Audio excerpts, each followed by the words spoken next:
Move to heighten rail security, it will be mandatory for all the reserve class train passengers to carry identity proof. This starts from today.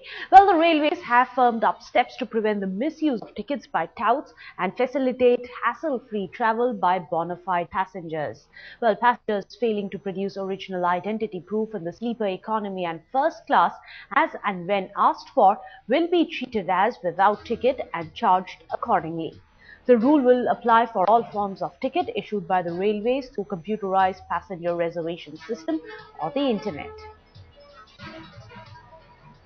Reservation व्यवस्था में जो railway सुधार कर रहा है उसका part है ये भी।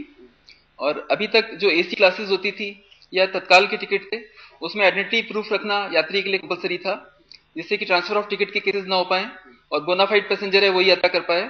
इसी को और बढ़ाते हुए रेलवे ने प्रोविजन किया है कि 1 दिसंबर से स्लीपर क्लास में रिजर्व अकोमोडेशन में जो भी ट्रेवल करेगा उसको भी आइडेंटिटी प्रूफ रखना जरूरी होगा। बेसिकली जो कि हम सुधार कर रहे हैं ये फीडबैक पर बेस्ड है और जो रिजर्वेशन सिस्टम है उसको दलालों से मुक्त रखना हमारा एम है।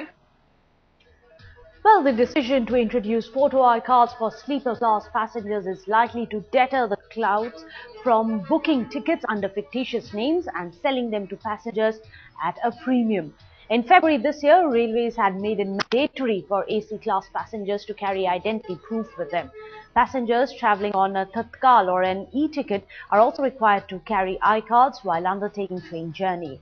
But this has been done to facilitate genuine passengers to avail confirmed tickets. However, some passengers have been caught unawares by this new rule. पहली बात तो जानकारी ही नहीं है, फायदा तो बाद में पता चलेगा कि हो पाएगा या नहीं हो पाएगा, लेकिन एट द मोमेंट हमें तो पता भी नहीं है कि ऐसा है, क्योंकि कहीं पे भी मेंशन नहीं है, नेट पे भी मेंशन नहीं है, न्यूज़ में भी नहीं देखा हमने और ऐसा कुछ रेलवे की साइट्स पे भी नहीं है कि कहीं पे चेक कर सके।